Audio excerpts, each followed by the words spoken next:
Hello guys, this Navneet मान। आज हम डिस्कस करने वाले हैं इंटीग्रेटेड पेस्ट मैनेजमेंट आईपीएम के बारे में। गाइस, इंटीग्रेटेड पेस्ट मैनेजमेंट या आईपीएम होता क्या चीज़ है, उसका डेफिनेशन, हिस्ट्री, प्रिंसिपल्स और कंपोनेंट्स कौन कौन से हैं, इसके बारे में आज हम डिस्कस करेंगे। गाइस, आईपीएम क्या होता है, इस पे मैंने पहले वीडियोस बनाए थे। मैं सेम वीडियो फिर से रिपीट कर रहा हूँ ताकि पिछली बार कुछ अगर मिस्टेक हुआ हो या कोई चीज़ छूटा हो तो उसमें हम फिर से करेक्शन कर सकें। What is IPM? Ecosystem based strategy that focused on long term prevention of pest of or their damages through a combination of techniques such as biological control, habitat manipulation, modification of cultural practices and uses of resistance varieties. That means हम ecosystem based जो IPM है, integrated pest management, ये एक strategy है, insect pest control का एक strategy है जिसमें हम ये मतलब ऐसा स्ट्रेटेजी है जो कि इकोसिस्टम बेस्ड होता है। इस पे हम ऐसे तकनीकों का उपयोग करते हैं जिससे कि इकोसिस्टम को कम से कम नुकसान हो। हमारे पास जो उपलब्ध संसाधन होते हैं, अवेलेबल जो भी रिसोर्सेज होते हैं, उनका यूज़ करके, that means biological method, cultural method, physical method, हमारे पास जो भी चीज़ उपलब्ध संसाधन होते हैं उनका उपयोग करके इकोसिस्टम बेस्ड स्ट्रेटेजी, हम कुछ इस तरह से इकोसिस्टम बेस्ड स्ट्रेटेजी बनाते हैं जिससे कि इकोसिस्टम को, इन्वायरमेंट को कम से कम नुकसान पहुंचे और लंबे समय तक इंसेक्ट पेस्ट से हमारे फसलों को सुरक्षा मिलती रहे। ठीक है, तो integrated pest management is a sustainable approach. ये एक सस्टेनेबल अप्रोच है जिससे कि पेस्ट को कंट्रोल किया जा सके by the combining of biological, cultural, physical and chemical tools in the way that minimize economic, health and environmental risk।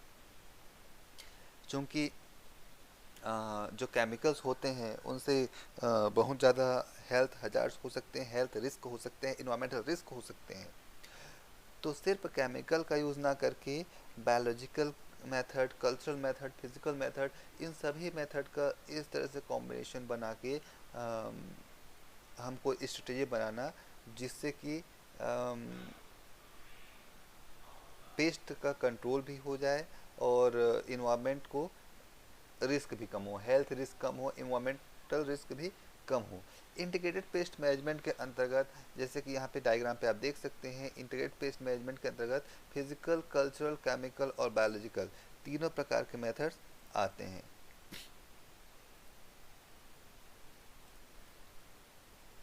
जैसे यहाँ पे देख सकते हैं, फिजिकल, कल्चरल, मैकेनिकल सारे मेथड्स आते हैं। हिस्ट्री के बात करते हैं आईपीएम के, तो सेकेंड वर्ल्ड वार के पश्चात, shortly after second world war, when synthetic insecticide become widely available, क्या हुआ था, सेकेंड वर्ल्ड वार के पश्चात में खाद्यान्न की कमी हुई, जिसको जिसकी पूर्ति के लिए, खाद्यान्न मतलब भोजन की कमी हुई, जिसके लिए मॉडर्न एग्रीकल्चर का, खाद्यान्न की कमी हुई तो उसको पूरा करने के लिए मॉडर्न एग्रीकल्चर यूज़ किए गए। मॉडर्न एग्रीकल्चर में हाई यील्डिंग वैरायटीज़ का यूज़ किया गया जो कि इंसेक्ट पेस्ट के लिए बहुत ज़्यादा ससेप्टेबल हुआ करते, दैट मीन्स इंसेक्ट पेस्ट आसानी से उस पर अटैक करते। तो अब इंसेक्ट पेस्ट से बचाने के लिए, क्रॉप को इंसेक्ट पेस्ट से बचाने के लिए क्या किया जाता है, उसके लिए नए नए केमिकल्स का इन्वेंशंस हुआ। तो जो नए नए केमिकल्स थे, सिंथेटिक इंसेक्टिसाइड्स थे, जो बहुत ज़्यादा पैमाने पे उनका उपयोग होने लगा। Entomologist in California develop the concept of supervised insect control.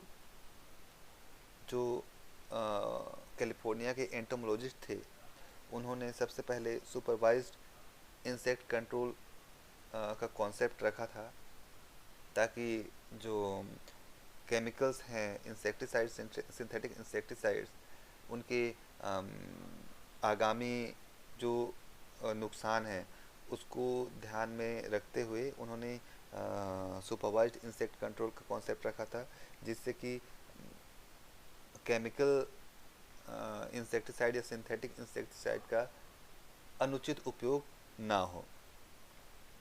और Michael Becher and Bacon 1952 coin the term integrated control. इन्होंने 1952 में इंटीग्रेटेड कंट्रोल का टर्म दिया।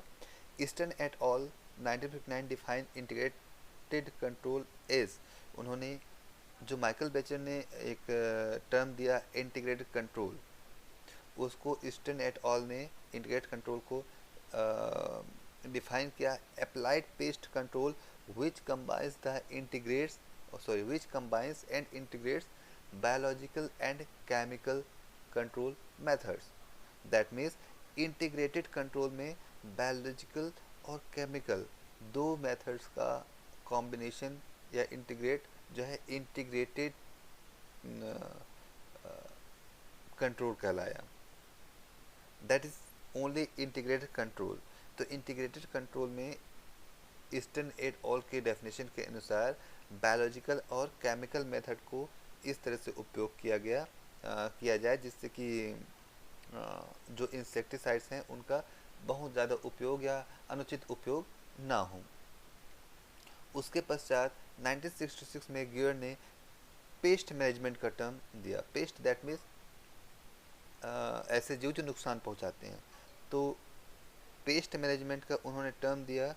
और council of environmental quality council on environmental quality ने 1967 में इंटीग्रेटेड पेस्ट मैनेजमेंट टर्म दिया, जिसको हम आज भी इंटीग्रेटेड पेस्ट मैनेजमेंट के नाम से जानते हैं, जिसको FAO food and agriculture organisation ने 1967 में डिफाइन किया। A pest management system that in the context of associated environment and population dynamics of the pest species utilizes all suitable techniques and methods in as compatible a manner as possible and maintains pest population at levels below those causing economic injury। that means हमें paste जो population है उनको पूरी तरह से नष्ट नहीं करना। पेस्ट पॉपुलेशन को हम इस हद तक हमें कम करना है जिससे कि वो जो पेस्ट का पॉपुलेशन है हमें इकोनॉमिक इंजरी ना पहुंचा सकें। A pest management system that in the context of associated environment and population dynamics of pest species, ये उनके इन्वायरमेंट और पॉपुलेशन डायनामिक्स के आधार पे हम अलग अलग जो मेथड्स है उनको यूज़ करेंगे। इन 1972 the term IPM was accepted by council of environmental quality. जो इंटीग्रेटेड पेस्ट मैनेजमेंट है उसको एक्सेप्ट किया गया 1972 में। 1967 में टर्म दिया गया था, बट 1972 में इस टर्म को एक्सेप्ट किया गया। Requirements of IPM। IPM की रिक्वायरमेंट्स क्यों हैं? IPM की आवश्यकता हमें क्यों है? क्योंकि जैसे कि हमने अभी बताया कि सेकेंड वर्ल्ड वार के पश्चात खाद्यान्न की कमी हुई, जिसके फलस्वरूप मॉडर्न टेक्निक्स ऑफ एग्रीकल्चर्स के यूज़ किए गए और इस टेक्निक्स में नए नए सिंथेटिक केमिकल्स, सिंथेटिक इंसेक्टिसाइड्स का यूज़ किया गया। ये जो इंसेक्टिसाइड्स थे उनके आगामी या बहुत ज़्यादा हजार्ड्स हुआ करते थे। कुछ उदाहरण अभी भी हैं, जैसे chemical pesticide can impact the human health and ecosystem. जो केमिकल इंसेक्टिसाइड्स है वो ह्यूमन हेल्थ और एनिमल के हेल्थ या इकोसिस्टम पे बहुत ज़्यादा उनका नेगेटिव इफेक्ट पड़ा। उसका एग्जांपल है DDT। A pesticide can accumulate in the fatty tissue of animals and affect bird reproduction. ये जो है डीटी, ये बहुत ज़्यादा बर्ड्स के रिप्रोडक्शन को मेनली इसने प्रभावित किया, जिसके कारण आज भी बहुत सारे जो बर्ड्स हैं वो विलुप्ति के कगार पे हैं, एक्सटिंक्ट होने वाले हैं। जैसे गिद्ध हैं, चील हैं, जिन पे जो केमिकल हेरिडिटी उसका बहुत ज़्यादा दुष्प्रभाव पड़ा। Insects can become resistance to chemical pesticides. जो केमिकल्स का बहुत ज़्यादा अनुचित उपयोग होने के कारण जो इंसेक्ट्स हैं वो केमिकल्स के प्रति रेजिस्टेंस होते गए। Approximately 500 species of insects are resistant to one or more pesticides। ये एक रिसर्च के अनुसार, एक डाटा के अनुसार पता चला है कि बहुत सारे जो इंसेक्ट्स हैं, बहुत सारे स्पीसीज हैं, वो कई केमिकल्स के अगेंस्ट रेजिस्टेंस हो चुके हैं। Due to exclusion in leads to transmit a large number of plant disease world wide, for example leaf rust of coffee, late blight of potato. कुछ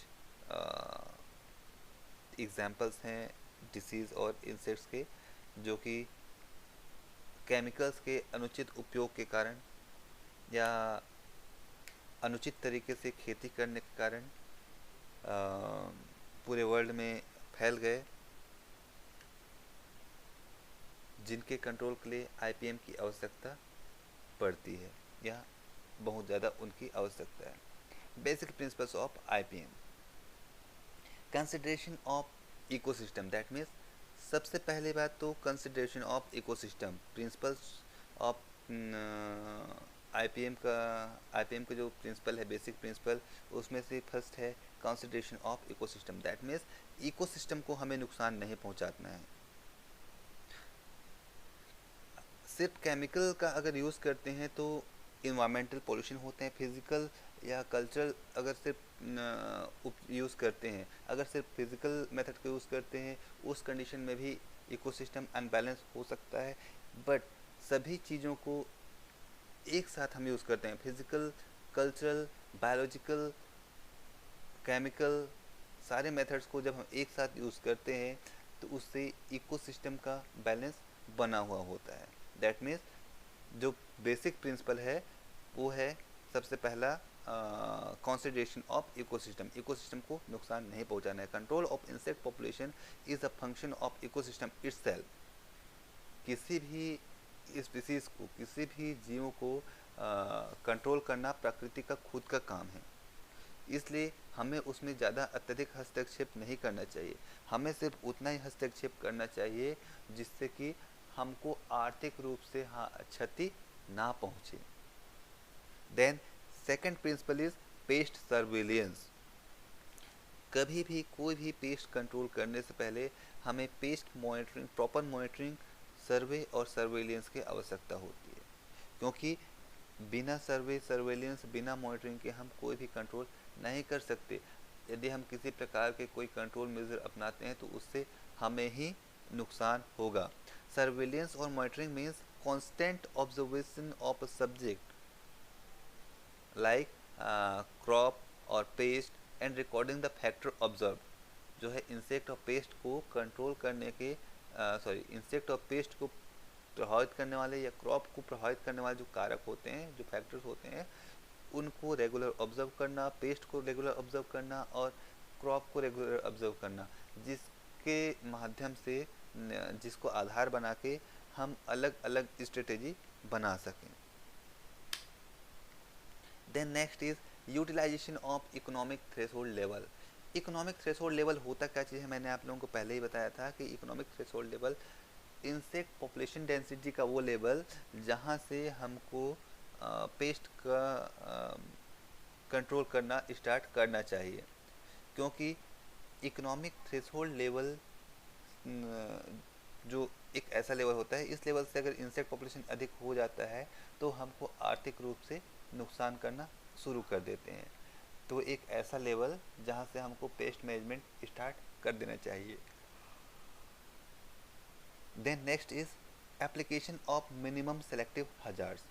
सबसे पहली बात तो ये है कि किसी भी केमिकल्स को बहुत ज़्यादा उपयोग करने से इन्वायरमेंटल पॉल्यूशन और हेल्थ हजार्ड्स की संभावनाएं बढ़ती है।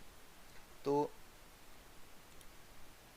जो हजार्ड्स है, केमिकल हजार्ड्स या अलग टाइप में किसी प्रकार के जो हजार्ड्स हैं, जो होने वाले नुकसान है, उनसे बचने के उपाय हमें पहले सोचना चाहिए। Application of minimum selective hazard, कम से कम हम केमिकल का यूज़ करना चाहिए, कम से कम नुकसान, इन्वायरमेंट को कम से कम नुकसान पहुंचाना। The application of chemical measures to pest population has to be in such a manner that target pest population are just kept below economic injury thresholds. That means हमें किसी भी केमिकल का कोई कंट्रोल मेज़र हम सिर्फ उतना ही अपनाएं जिससे कि जो पेस्ट पॉपुलेशन डेंसिटी है वो ETL, इकोनॉमिक थ्रेशोल्ड लेवल से कम हो जाए। हमें और पूरी तरह से नष्ट नहीं करना है। यदि हम किसी पेस्ट पॉपुलेशन को, किसी स्पीसीज को पूरी तरह से अगर नष्ट कर देते हैं तो उनके जो प्रेडेटर्स हैं उनके लिए भोजन की कमी हो जाएगी, या भोजन, दैट मीन्स उनको जो खाने वाले जो जीव हैं जो उन पे डिपेंडेंट रहते हैं वो नष्ट हो जाएंगे। इस तरह से इकोसिस्टम अनबैलेंस्ड हो सकता है। देन बात करते हैं स्ट्रेटेजीज ऑफ IPM। IPM में किस किस प्रकार के स्ट्रेटेजीज का यूज़ किया जाता है। सबसे पहले तो monitoring of insect pest and natural enemies. Natural enemies जो होते हैं ऐसे जीव होते हैं जो पेस्ट को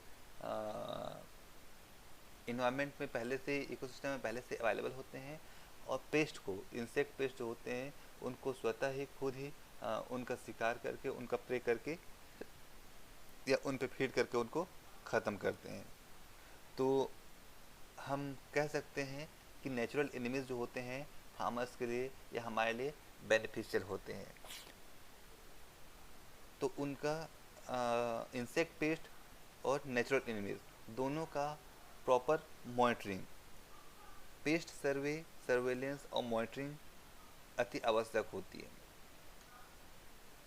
फोरकास्टिंग के थ्रू हमें पता चल जाता है, हमें अंदाज़ा होता है, अनुमान होता है कि कौन सा इंसेक्ट किस पेस्ट का आक्रमण हो सकता है।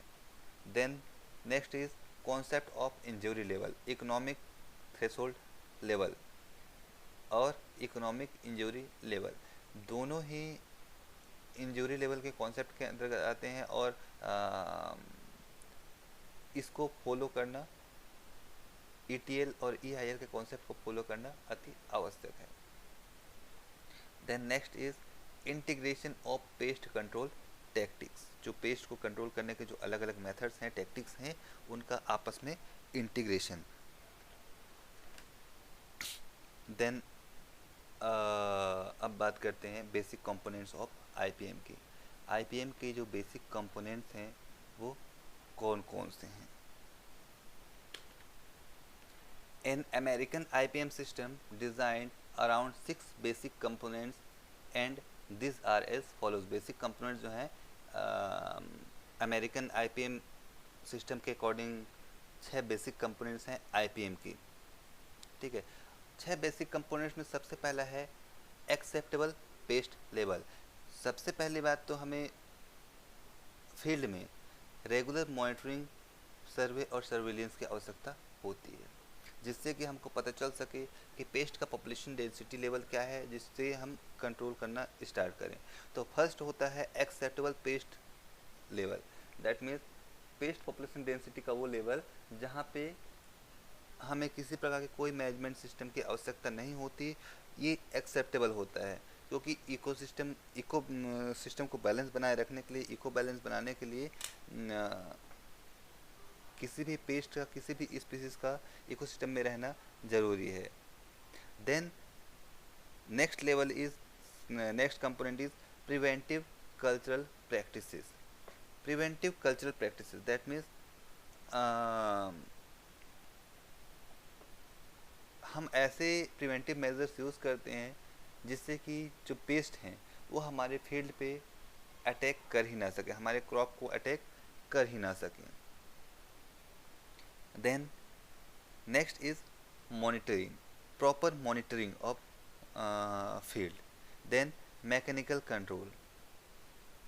पहला है प्रिवेंटिव कल्चरल प्रैक्टिसेस के बाद में प्रिवेंटिव मेथड्स जो आप आते हैं जिससे कि पेस्ट अटैक ही ना कर सके। उसके बाद नेक्स्ट जो मेथड है वो है मैकेनिकल कंट्रोल। मैकेनिकल कंट्रोल में हम कई तरह के कंट्रोल मेजर्स का यूज़ करते हैं, इसके बाद में आगे डिस्कस करेंगे। उसके बाद में biological control, next is biological control. Then after responsible pesticide usage. Biological control के बाद में पेस्टिसाइड का यूज़ करना, केमिकल पेस्टिसाइड का यूज़ करना। लास्टली हम केमिकल इंसेक्टिसाइड्स का, केमिकल पेस्टिसाइड्स का या किसी प्रकार के पेस्टिसाइड्स का यूज़ करते हैं। इन्हीं मेथड्स को हम अलग अलग टूल्स के रूप में जानते हैं। तो हम बात करते हैं टूल्स ऑफ आईपीएम के बारे में, जिसमें से फर्स्ट है कल्चरल मेथड्स और यूज़ ऑफ एग्रोनॉमिक प्रैक्टिसेस। तो कल्चरल मेथड में फर्स्ट है crop rotation. Crop rotation that means अलग अलग प्रकार के फसलों को सीक्वेंस में बोना, दैट मीन्स अदल बदल कर बोना। जैसे कि ग्रेमिनी फैमिली के प्लांट क्रॉप के बाद में लेगुमिनेसी फैमिली के क्रॉप लगाना, जैसे धान के बाद चना लगाना, चने के बाद में कुछ और सूरजमुखी लगाना, etcetera. Then second is crop refuse destruction. क्या होता है कि बहुत सारे जो इंसेक्ट पेस्ट होते हैं क्रॉप रेसिड्यू में बने हुए होते हैं, उनको क्रॉप रेसिड्यू को जला के नष्ट कर देने से जो इंसेक्ट पेस्ट के जो रेसिड्यू बने हुए होते हैं वो भी नष्ट हो जाते हैं। देन आफ्टर आता है tillage of soil. Tillage of soil that means जुताई करना, जुताई निराई गुड़ाई करना, जिससे कि इंसेक्ट पेस्ट जो है नष्ट हो सकें। और गर्मी के दिनों में समर प्लोइंग भी इसी के अंतर्गत आता है। Then variation in time of planting और हार्वेस्टिंग, क्योंकि बहुत सारे इंसेक्ट पेस्ट जो होते हैं स्पेसिफिक सीजन में या स्पेसिफिक टाइमिंग में स्पेसिफिक इन्वायरमेंटल कंडीशन में ही अटैक कर पाते हैं। तो उनके लिए हमारा जो टाइमिंग प्लांटिंग और हार्वेस्टिंग का टाइम है अगर हम चेंज कर दें तो इंसेक्ट पेस्ट से काफ़ी हद तक बचा जा सकता है। देन प्रूनिंग और thinning, fertiliser management, water management, intercropping, trap cropping etcetera, इन सब का भी हम यूज़ कर सकते हैं। Next method is host plant resistance. Host plant resistance में 3 टाइप के होते हैं, एंटीजेनोसिस, एंटीबायोसिस और टॉलरेंस। उसके बाद आता है mechanical method of pest control. Mechanical methods में फर्स्ट है hand destruction, exclusion bye screen, barriers, trapping, crushing and grinding etcetera. उस तरह से फिजिकल मेथड भी है जिसमें हम अलग heat energy, light, radiation, temperature, sound, cold etcetera का हम यूज़ करके पेस्ट कंट्रोल कर सकते हैं। Then next is biological method. Biological method में हम बहुत सारी चीज़ें का यूज़ कर सकते हैं, जैसे कि natural enemy, protection and encouragement of natural enemy, introduction, artificial increase and colonisation of specific parasitoids, predators etcetera, pathogen का यूज़ करना, use of botanicals like neem, pongam etcetera. Chemical methods का हम यूज़ कर सकते हैं। केमिकल मेथड्स में हम केमिकल इंसेक्टिसाइड्स का यूज़ करते हैं, रिपेलेंट्स का यूज़ करते हैं, इंसेक्ट ग्रोथ इनहिबिटर का यूज़ करते हैं, एट्रैक्टेंट का यूज़ करते हैं और कीमोस्टेडेंट्स का भी यूज़ कर सकते हैं। कुछ हार्मोन्स का भी यूज़ किया जाता है, जैसे फेरोमोन है, एलोकेमिक्स है, इनका हम यूज़ कर सकते हैं।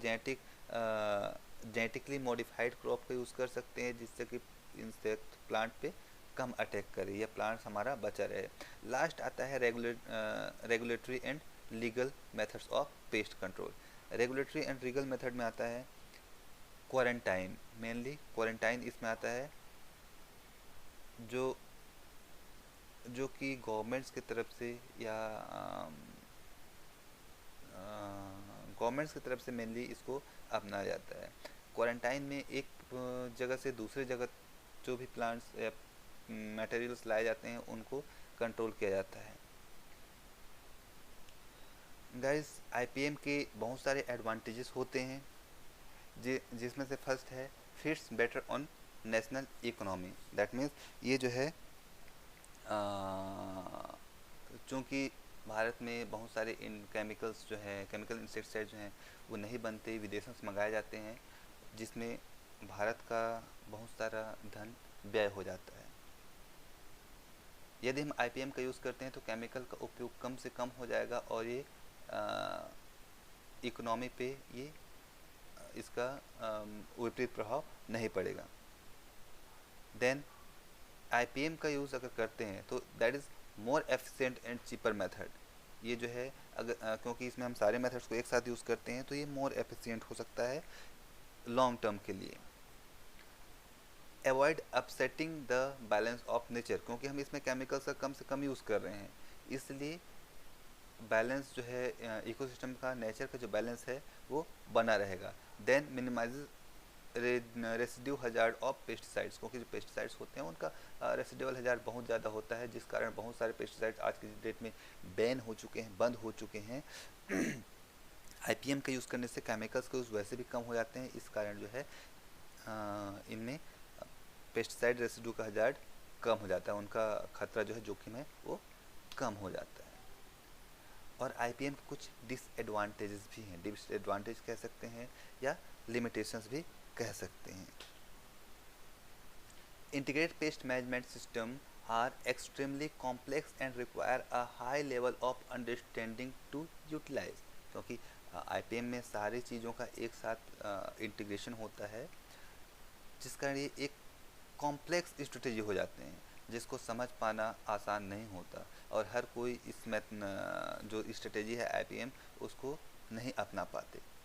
N IPM system of pest control involves a lot more time and is sometime more costly than the traditional method of spraying pesticides, क्योंकि जो आईपीएम का मेथड होता है इसे बहुत सारे काम करने पड़ते हैं, बहुत सारी चीज़ें हैं जो शुरू से आखिर तक अपनाने पड़ते हैं, जो कि ज़्यादा समय लेता है। और कभी कभी तो एक जो ट्रेडिशनल मेथड है केमिकल मेथड, उससे ज़्यादा कॉस्टली भी हो जाता है, जिस कारण फार्मर्स इसे अपनाने से डरते हैं। Then next is, in order for an IPM to work effectively, it need constant monitoring. इसमें constant monitoring की आवश्यकता होती है। And also the natural enemies of pest use in some IPMs can later become pest themselves, क्योंकि बहुत सारे जो natural enemies हैं जिनको हम आईपीएम में यूज़ करते हैं as a bio control agent, वो आगे चल के पेस्ट का रूप भी ले सकते हैं। एज फॉर एग्जांपल मैं आप लोगों को एक एग्जांपल के तौर पर बता रहा हूँ, मैक्सिकन बीटल ज़ाइगोग्रामा बाइकोलोराटा, जिसका यूज़ आज भी पार्थेनियम हिस्टेरोफोरस के कंट्रोल के लिए बायो कंट्रोल एजेंट के रूप में किया जाता है, बट ये सनफ्लावर पे भी अटैक कर सकता है, ये सनफ्लावर पे पेस्ट के रूप में अटैक कर जाता है। तो इस तरह से नेचुरल में भी पेस्ट का रूप ले सकते हैं। गाइज, आज के लिए बस इतना ही। Thank you.